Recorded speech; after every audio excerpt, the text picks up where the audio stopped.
Orang disebut soleh kalau dia hidupnya sesuai dengan ketentuan Allah dan Rasulnya, sehingga dia memberi manfaat.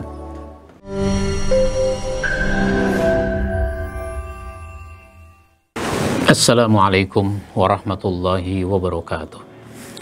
Alhamdulillahi rabbil alamin, alladzi an'amana bi ni'matil iman wal islam. Asyhadu an la ilaha illallah wahdahu la syarikalah wa asyhadu anna Muhammadan abduhu wa rasuluh. Allahumma salli wa sallim wa barik ala nabiyyina Muhammadin wa ala alihi wa ashabihi ajma'in. Amma ba'd. Para pemirsa kaum muslimin dimanapun Anda berada, pada episode ini kita akan membahas tentang menjadi pribadi yang saleh. Kalau orang mau menikah, dia ingin calon istrinya adalah wanita yang salihah. Wanita menginginkan suami yang saleh. Kalau punya anak, dia ingin anaknya anak yang saleh. Itu artinya menjadi soleh dambaan. Maka setiap kita harus berusaha menjadi soleh. Soleh itu dari kata soluha. Soluha itu lawan dari fasid atau rusak. Maka orang soleh adalah orang yang tidak rusak.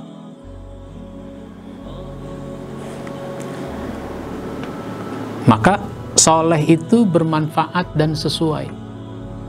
Orang disebut soleh kalau dia hidupnya sesuai dengan ketentuan Allah dan Rasulnya, sehingga dia memberi manfaat kepada banyak pihak.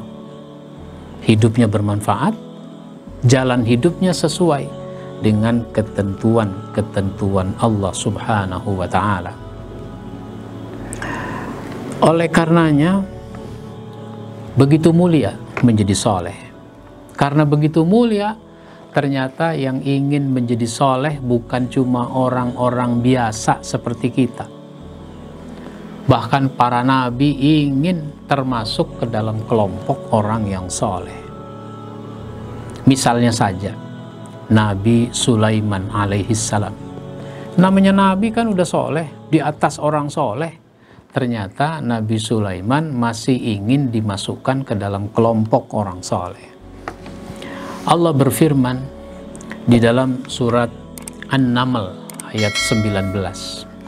Fatabassama dhahikan min qawliha wa qala Rabbi auzi'ni an ashkura ni'mataka allati an'amta alayya wa ala walidayya wa an a'mala salihan tardahu wa adkhilni birahmatika fi ibadikas salihin. Maka dia, maksudnya Sulaiman, tersenyum lalu tertawa karena mendengar perkataan semut. Jadi Nabi Sulaiman waktu itu sedang berjalan bersama rombongan pasukannya. Nah, ternyata Nabi Sulaiman berhenti. Kenapa? Karena dia melihat semut berombongan sedang berjalan. Nah, semut itu ada pemimpinnya. Pemimpin semut itu mengatakan kepada anak buahnya agar masuk ke dalam lubang, sehingga berombongan masuk ke dalam lubang biar supaya tidak diinjak oleh Sulaiman dan rombongannya. Nabi Sulaiman mendengar itu perkataan semut sehingga dia tertawa. Ini luar biasa daya dengarnya Nabi Sulaiman itu.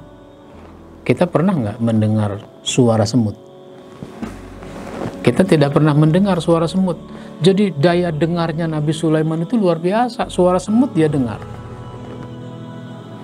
Kita kalau mendengar suara binatang bisa jadi kita dengar suara burung, kita dengar suara ayam, kita dengar suara anjing. Ngerti nggak? Kita nggak ngerti. Bahasanya kita nggak ngerti. Jangankan burung, orang Inggris ngomong pakai bahasa apa? Bahasa Inggris kita nggak ngerti. Dengar sih suaranya, tapi kita nggak ngerti.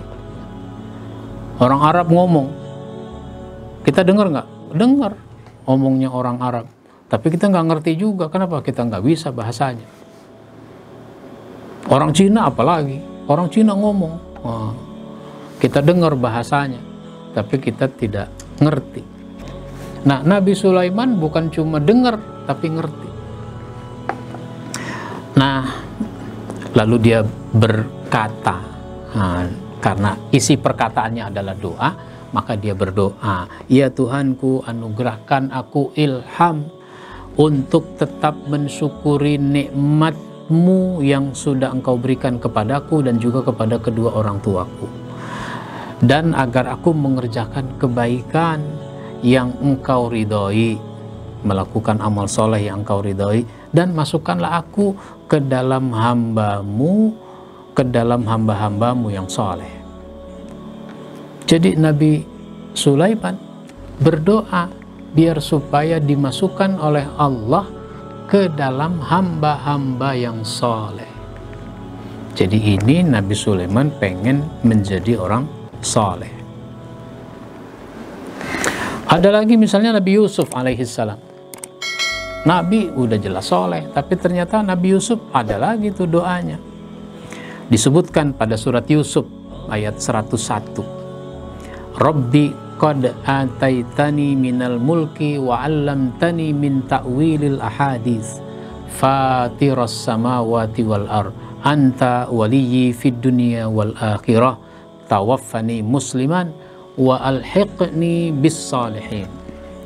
Ya Tuhanku, sesungguhnya Engkau telah menganugerahkan kepadaku sebagian kekuasaan. Karena Nabi Yusuf itu menjadi menteri, bahkan menjadi perdana menteri kalau bahasa sekarang, dan telah mengajarkan kepadaku sebagian takwil mimpi. Nabi Ibrahim diberi kemampuan, Nabi Yusuf diberi kemampuan untuk menafsirkan mimpi. Wahai Tuhanku, pencipta langit dan bumi, Engkaulah pelindungku di dunia dan akhirat. Wafatkanlah aku dalam keadaan muslim. Nabi Yusuf minta diwafatkan dalam keadaan tunduk patuh taat kepada Allah, dan gabungkanlah aku dengan orang-orang yang soleh. Ini luar biasa, seorang nabi minta digabungkan dengan orang-orang yang soleh. Nah sekarang bagaimana biar supaya kita menjadi soleh? Ini sesuatu yang harus kita upayakan di dalam kehidupan kita, karena begitu mulianya menjadi soleh, sehingga para nabi itu juga ingin dimasukkan ke dalam kelompok orang-orang yang soleh. Bahkan Nabi Ibrahim juga berdoa, ya Tuhanku, anugerahkanlah kepadaku seorang anak yang termasuk orang yang soleh.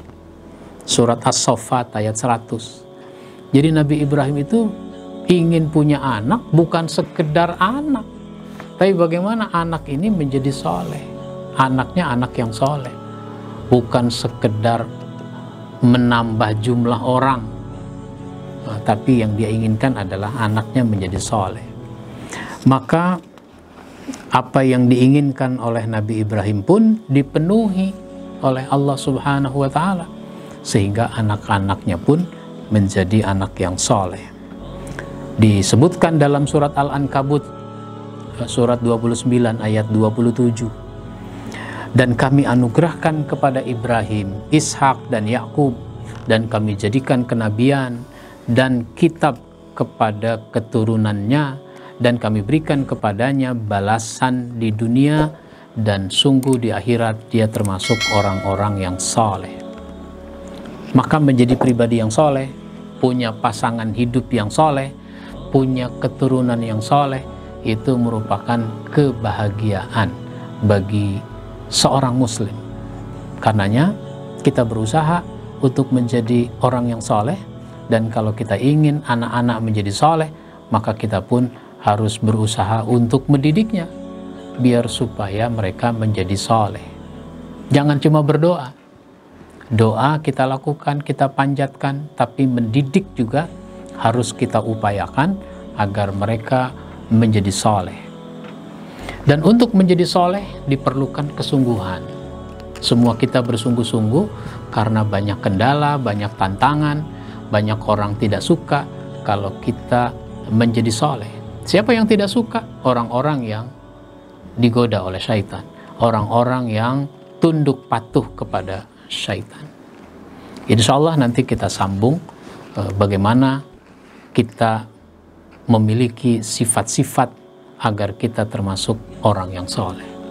Insya Allah kita cukupkan. Wabillahi taufiq wal hidayah. Wassalamualaikum warahmatullahi wabarakatuh.